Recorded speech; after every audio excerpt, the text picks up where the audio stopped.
इड़ा, पिंगला और सुषुम्ना का रहस्य क्या है? अस्तित्व में सभी कुछ जोड़ों में मौजूद है, स्त्री पुरुष, दिन रात, तर्क भावना आदि। इस दोहरेपन को द्वैत भी कहा जाता है। हमारे अंदर इस द्वैत का अनुभव हमारी रीढ़ में बाईं और दाईं तरफ मौजूद इड़ा पिंगला नाड़ियों से पैदा होता है। आइए जानते हैं इन नाड़ियों के बारे में। अगर आप रीढ़ की शारीरिक बनावट के बारे में जानते हैं तो आप जानते होंगे कि रीढ़ के दोनों ओर दो छिद्र होते हैं जो वाहक नली की तरह होते हैं, जिनसे होकर सभी धमनियां गुजरती हैं। ये इड़ा और पिंगला यानी बाईं और दाहिनी नाड़ियां हैं। शरीर के ऊर्जा कोश में, जिसे प्राणमय कोश कहा जाता है, 72,000 नाड़ियां होती हैं। ये 72,000 नाड़ियां तीन मुख्य नाड़ियों बाईं, दाहिनी और मध्य यानी इड़ा, पिंगला और सुषुम्ना से निकलती हैं। नाड़ी का मतलब धमनी या नस नहीं है। नाड़ियां शरीर में उस मार्ग या माध्यम की तरह होती हैं जिनसे प्राण का संचार होता है। इन 72,000 नाड़ियों का कोई भौतिक रूप नहीं होता। यानी अगर आप शरीर को काटकर इन्हें देखने की कोशिश करें तो आप उन्हें नहीं खोज सकते।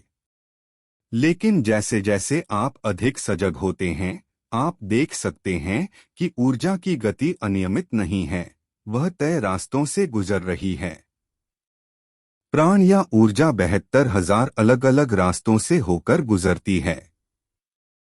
इड़ा और पिंगला जीवन की बुनियादी द्वैतता की प्रतीक हैं। इस द्वैत को हम परंपरागत रूप से शिव और शक्ति का नाम देते हैं, या आप इसे बस पुरुषोचित और स्त्रियोचित कह सकते हैं, या यह आपके दो पहलू लॉजिक या तर्क बुद्धि और इंट्यूशन या सहज ज्ञान हो सकते हैं। जीवन की रचना भी इसी के आधार पर होती है। इन दोनों गुणों के बिना जीवन ऐसा नहीं होता जैसा वह अभी है। सृजन से पहले की अवस्था में सब कुछ मौलिक रूप में होता है। उस अवस्था में द्वैत नहीं होता। लेकिन जैसे ही सृजन होता है, उसमें द्वैतता आ जाती है। पुरुषोचित और स्त्रियोचित का मतलब लिंग भेद से या फिर शारीरिक रूप से पुरुष या स्त्री होने से नहीं है, बल्कि प्रकृति में मौजूद कुछ खास गुणों से है। प्रकृति के कुछ गुणों को पुरुषोचित माना गया है और कुछ अन्य गुणों को स्त्रियोचित।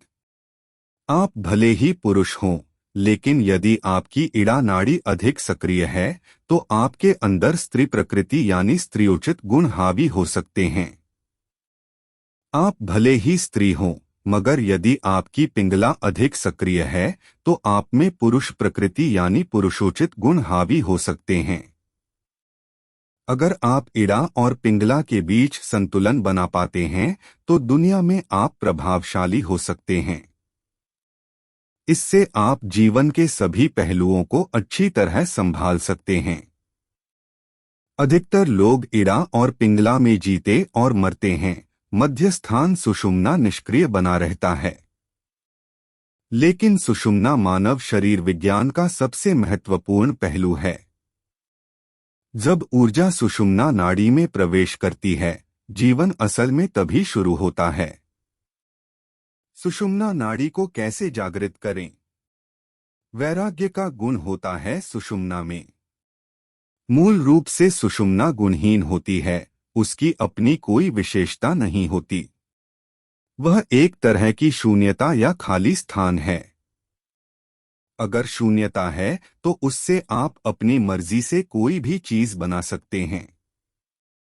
सुषुम्ना में ऊर्जा का प्रवेश होते ही आप में वैराग्य आ जाता है।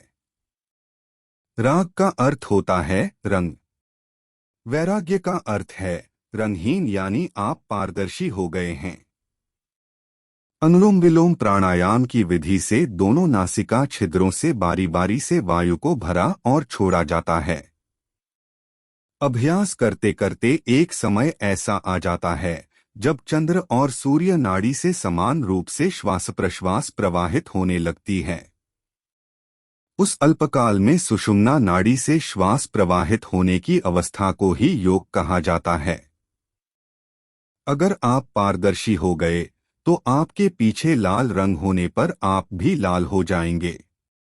अगर आपके पीछे नीला रंग होगा तो आप नीले हो जाएंगे। आप निष्पक्ष हो जाते हैं।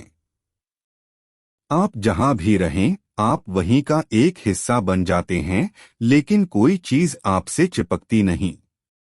आप जीवन के सभी आयामों को खोजने का साहस सिर्फ तभी करते हैं जब आप वैराग की स्थिति में होते हैं।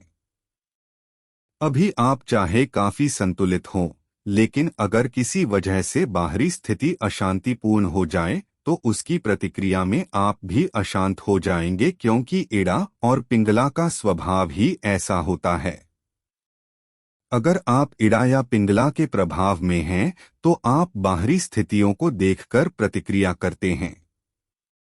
लेकिन एक बार सुषुम्ना में ऊर्जा का प्रवेश हो जाए तो आप एक नए किस्म का संतुलन पा लेते हैं, एक अंदरूनी संतुलन जिसमें बाहर चाहे जो भी हो आपके अंदर एक खास जगह होती है जो किसी भी तरह की हलचल में कभी अशांत नहीं होती, जिस पर बाहरी स्थितियों का असर नहीं पड़ता। आप चेतनता की चोटी पर सिर्फ तभी पहुंच सकते हैं जब आप अपने अंदर यह स्थिर अवस्था बना लें।